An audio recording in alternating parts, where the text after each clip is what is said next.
Hi everyone, welcome back to my channel, our Simple Abundance year with Sarah Ban Beathnach's book, Simple Abundance, and me, Carolyn, and sometimes my kitty Annabelle, who's here and might talk to us in the background.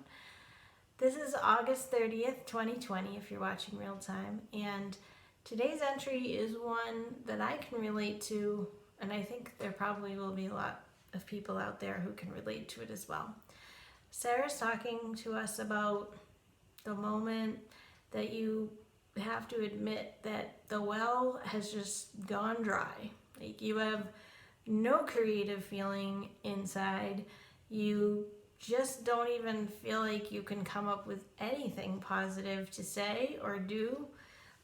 She is right in a spot where I was a few months ago, and I was doing a video on that day when I said something to this effect. She just said she had to admit it was like a personal failing in her mind.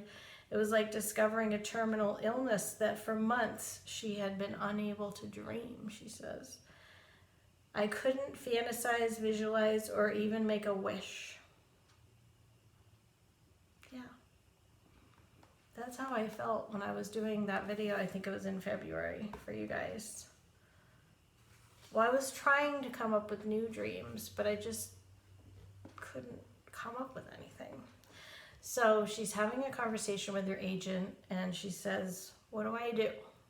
And this is a trusted friend who she's really close with and always feels like has good advice. Her agent says, you don't do anything. Zada, zilch, nada, zip. Wait it out. Accept the follow period as graciously as you can and get ready for a quantum leap in creativity or consciousness. They do say that it's always darkest before the dawn, right? So it could be something to that effect.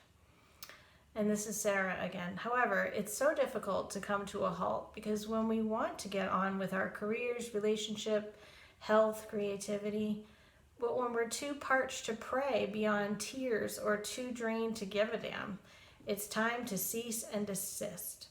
Not all of our hours are billable. That's making me think of a book. Have you guys heard of the book Thrive by Mariana Hutchinson? She's the one that, Huffington. She's the one who is one of the owners of Huffington Post. And she basically had like a physical and emotional breakdown and had to just come up with a new way of living because she was just so parched. So she started making rules for herself, and it's a great book if you get a chance to look at it, especially for somebody busy. And it's making me think of that when it says like not all the hours are billable. It's just like, you know, somebody like that that's working so hard, and I can relate to this too because I've worked hard at everything I've done. Sometimes you're just burning the midnight oil, and there has to be hours that are not billable, right? That are for yourself. So that's the advice we're getting initially here, is to just not do anything. Just stop. Just stop trying to force whatever you're trying to do, like create or decide or anything. She does say that that does not mean that you're going to quit, though. You still must go through the motions. Keep showing up. Continue to prepare the canvas, moisten the clay in terms of a creative pursuit. Pretend you're a creative temp, here to fill in until your authentic self arrives. Interesting. Fake it until you make it. In the meantime, defer making any life-altering creative decisions until you receive operating instructions.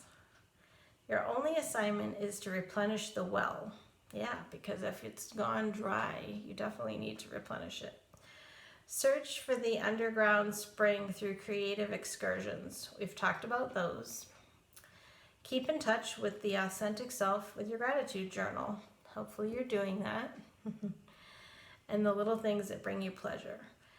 Resurrect any old creative projects that might have fallen into the sinkhole of secondhand thoughts or back of the closet. Give them another chance. When I'm deeply discouraged, I return to my illustrated discovery journal. You guys know about that too. Searching for visual clues to indicate the next turn in the path. Often the derailment of too many dreams can bring on a drought. So that's interesting.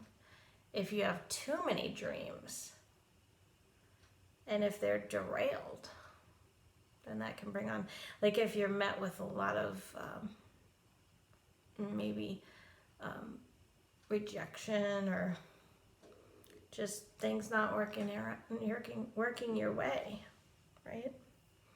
That's been the year I've been having, unfortunately, but enough about me.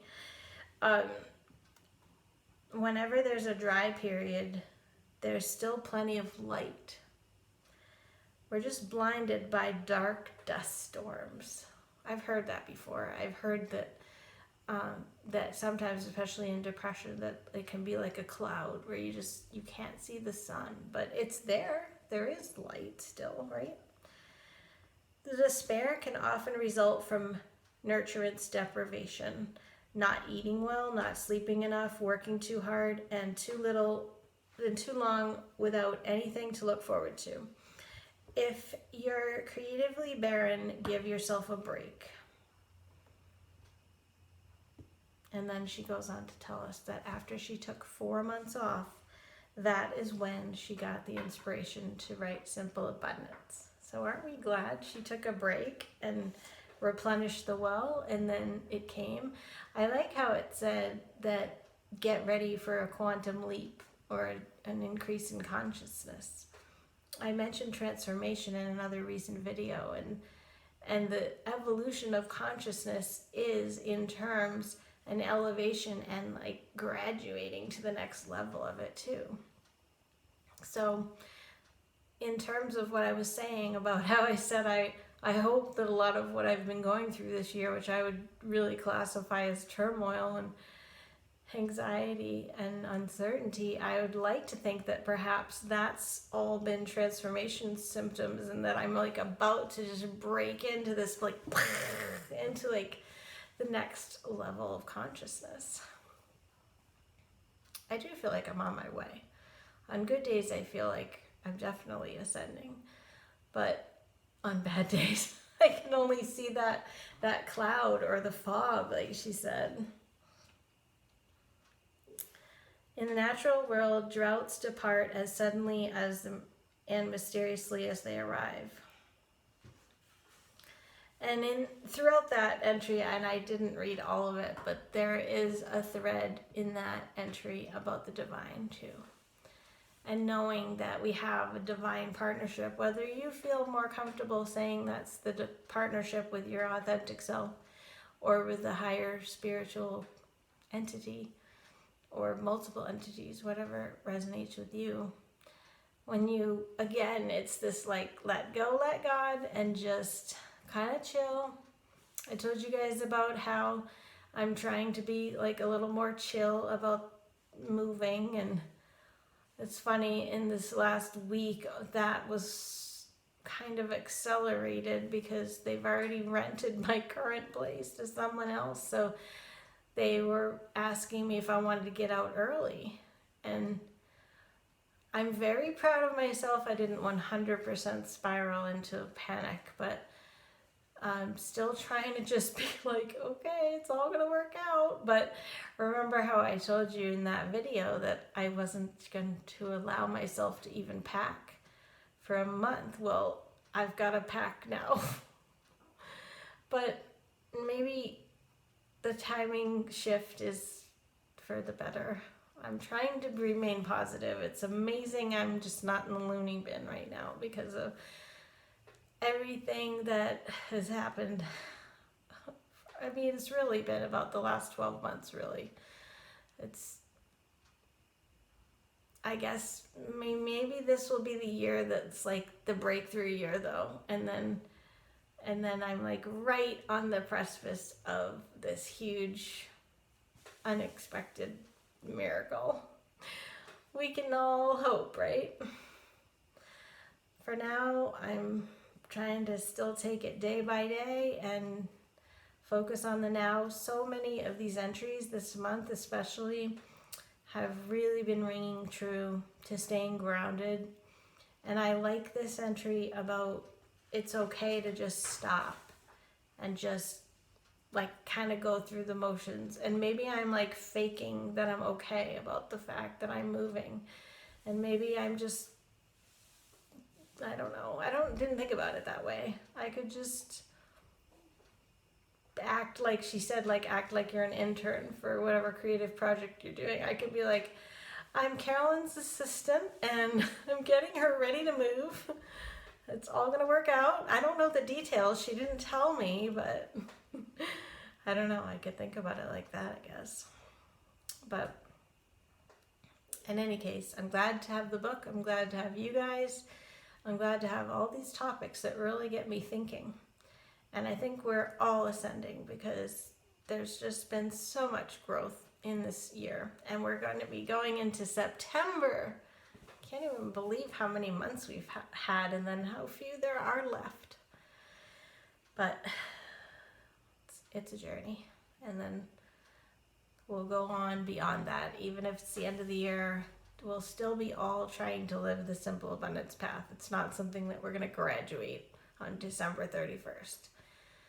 It sometimes takes many attempts, and I can tell you that for sure from my own life.